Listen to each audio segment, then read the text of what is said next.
मध्य प्रदेश शासन ने पिछड़ा वर्ग कल्याण आयोग में नवीन नियुक्ति का आदेश जारी किया है। इस आदेश के तहत पूर्व कृषि मंत्री गौरीशंकर बिसेन की पुत्री मौसम बिसेन को सदस्य नियुक्त किया गया। इसे लेकर भारतीय जनता पार्टी कार्यालय में आज खुशी का इजहार किया गया। मौसम बिसेन ने मुख्यमंत्री डॉक्टर मोहन यादव सहित शीर्षस्थ भाजपा नेताओं का आभार जताया। साथ में कहा कि मेरी प्राथमिकता होगी कि जो भी अच्छा काम हो उसे हर हाल में किया जाए। भाजपा में मांगने से कुछ नहीं मिलता है, यहाँ जिम्मेदारी संगठन के द्वारा तय की जाती है। मैं सभी शीर्ष नेतृत्व का धन्यवाद व्यक्त करती हूँ कि उन्होंने मुझे एक नई जिम्मेदारी सौंपी है।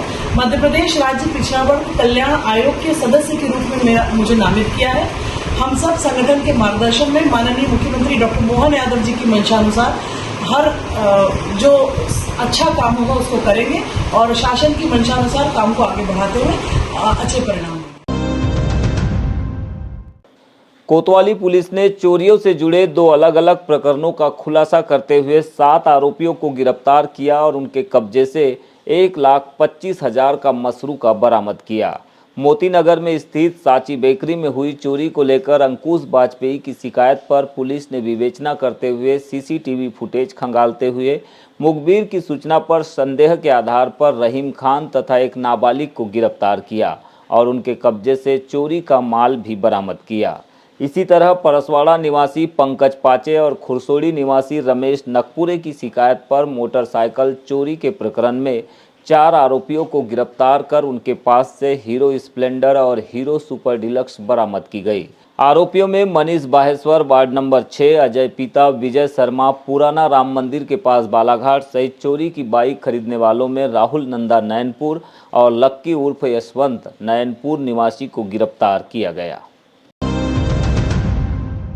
रेबीज एक ऐसी बीमारी जिसके बारे में कहा जाता है कि इलाज से ज़्यादा बचाव जरूरी है और बचाव से ज़्यादा जागरूकता जरूरी है, और इसी जागरूकता को लेकर पशु चिकित्सा विभाग बालाघाट के द्वारा 25 जुलाई 2025 के दिन पशु चिकित्सालय के कार्यालय में ही एंटी रेबीज वैक्सीनेशन का एक कैंप आयोजित किया गया है। आखिरकार इस कैंप के क्या मायने हैं, किस तरह का उद्देश्य लेकर पशु चिकित्सा विभाग के द्वारा इस कैंप को ऑर्गेनाइज किया जा रहा है, आइए समझते हैं डॉक्टर घनश्याम परते जी से।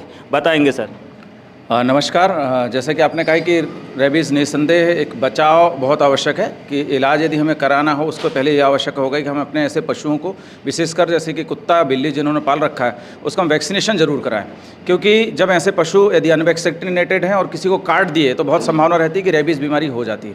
और एक बार रेबीज़ के यदि लक्षण आ गए तो फिर जैसा कहा जाता है कि रेबीज़ की बीमारी होने के बाद ब्रह्मा जी भी नहीं बचा सकते। तो ऐसे सभी मैं पशुपालकों से, विशेष तौर से कुत्ता और जो बिल्ली जिन्होंने पाल रखा उनसे मैं पशु प्रेमियों से मेरा अनुरोध है कि वैक्सीनेशन शिविर हमारा जो अभी 25 जुलाई को पशु चिकित्सालय बालाघाट में होने जा रहा है, निःशुल्क रेबीज़ वैक्सीनेशन शिविर, उसमें अपने पशुओं को लेकर आएँ। जो आपके पास पड़ोसी है जिन्होंने कुत्ता या बिल्ली पाल रखा उनको भी आप प्रेरित करें कि वो भी आएँ और अपने इन पशुओं को, इन पालतू पशुओं को वैक्सीनेशन अवश्य करवाएं। रेबीज के सिम्टम्स को हम कैसे समझें, अगर लोगों को समझाना चाहें?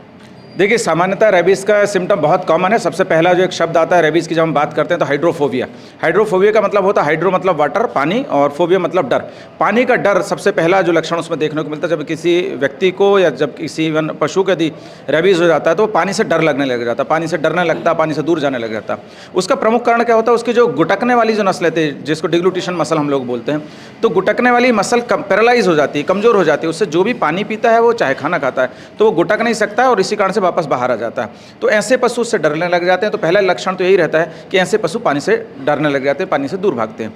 दूसरी चीज़ होती है कि ऐसे पशु अलग आइसोलेटेड होने लग जाते हैं, कोने में बैठेंगे, एक साथ चुपचाप बैठेंगे, कई बार भले ही आपको देखते रहेंगे, वो आंखें लाल लाल उनकी हो सकती है।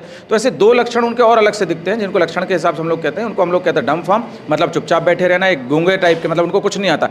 ये ऐसे पशु भी कई बार अचानक से हमला करते हैं, भले ही चुपचाप बैठे देखेंगे लेकिन अचानक से हमला करते हैं। वो डिपेंड करता है कि ब्रीड्स पे। सामान्यतः बिल्लियों में जो लक्षण पाए जाते हैं वो ऐसे डम फॉर्म के पाए जाते हैं, मतलब चुपचाप रहती, अचानक से बिल्ली हमला करेगी, आपको पता चलेगा ये रेबीज़ है। ग्रामीण कस्बों में या फिर इलाकों में हम देखते हैं कि कुत्तों के काटने को ही रेबीज़ माना जाता है। ऐसे कौन से और एनिमल्स हैं जिनकी वजह से बीमारी हो सकती है? क्योंकि आम धारणा बनी हुई है कुत्तों की वजह से ही रेबीज़ होता है। देखिए रेबीज़ तो एक कॉमन चीज़ है कि रेबीज़ सामान्यतः जैसे जन सामान्य को जो पता रहता है कि सही में कि रेबीज़ जो होता है कुत्ते के काटने से होता है, लेकिन रेबीज़ का ऐसा नहीं है। रेबीज़ ऐसा है कि जो भी कैनाइन जो फेलाइन से मतलब जिसको कहते हैं जो मांसाहारी जो पशु रहते हैं सामान्यतः उनको रेबीज़ के ट्रांसमिशन बहुत आसानी से वो कर देते हैं। तो जिसमें मैं सीधी भाषा में कहूँ आपको तो कुत्ता हो, बिल्ली हो, बंदर हो, इवन चमगादड़ हो, चूहे हो, नेवले हो, शियार हो, लोमड़ी हो, ऐसे बहुत सारे पशु, इवन शेर हो, चीता, भालू हो, यदि ऐसे पशु यदि आपको कभी काट लेते हैं तो कोशिश करेंगे तत्काल इसकी जो उपचार करने की जो हम विधि बताते हैं कि कपड़े धोने के साबुन से आपको तत्काल धो लेना है, रनिंग वाटर में उसको साफ करना है, डिटॉल होता है उसको शुद्ध डिटॉल आप उसमें लगा लीजिएगा। और उसके बाद बेहतर ये होगा कि आप निकटतम पशु चिकित्सा संस्था से आप संपर्क करें, मेडिकल हॉस्पिटल वहाँ से आप संपर्क करें। उसका पोस्ट वाइड जो वैक्सीनेशन का शेड्यूल है, वैक्सीनेशन अवश्य करवाएं, 5 वैक्सीन इसमें लगते हैं ऐसे मामले में, और आपकी जान पूरी तरह से उसमें सुरक्षित हो जाती है। डॉक्टर पटले साहब, आपसे एक सवाल जानना चाहूँगा। WHO के आंकड़ों का उदाहरण दे रहे थे आप, लगभग देश में रेबीज़ की वजह से कितने लोग की मौत हो जाती है हर साल? जी,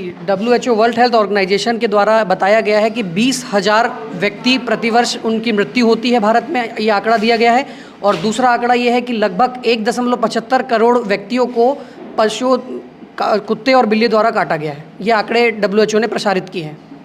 तो सुन लिया आपने, रेबीज एक घातक बीमारी है और इसी घातक बीमारी से बचाने के लिए, जागरूकता फैलाने के लिए पशु चिकित्सा विभाग के द्वारा 25 जुलाई 2025 के दिन एंटी रेबीज वैक्सीनेशन का आयोजन किया गया है। यदि आपने कोई ऐसा पेट एनिमल आपके पास मौजूद है तो ज़रूर 25 जुलाई के दिन पशु चिकित्सा विभाग कार्यालय पहुँचे और अपने पालतू जानवर का अवश्य वैक्सीनेशन कराएं, जिससे कि आप भी सुरक्षित रहें और दूसरे लोग भी सुरक्षा महसूस कर सकें।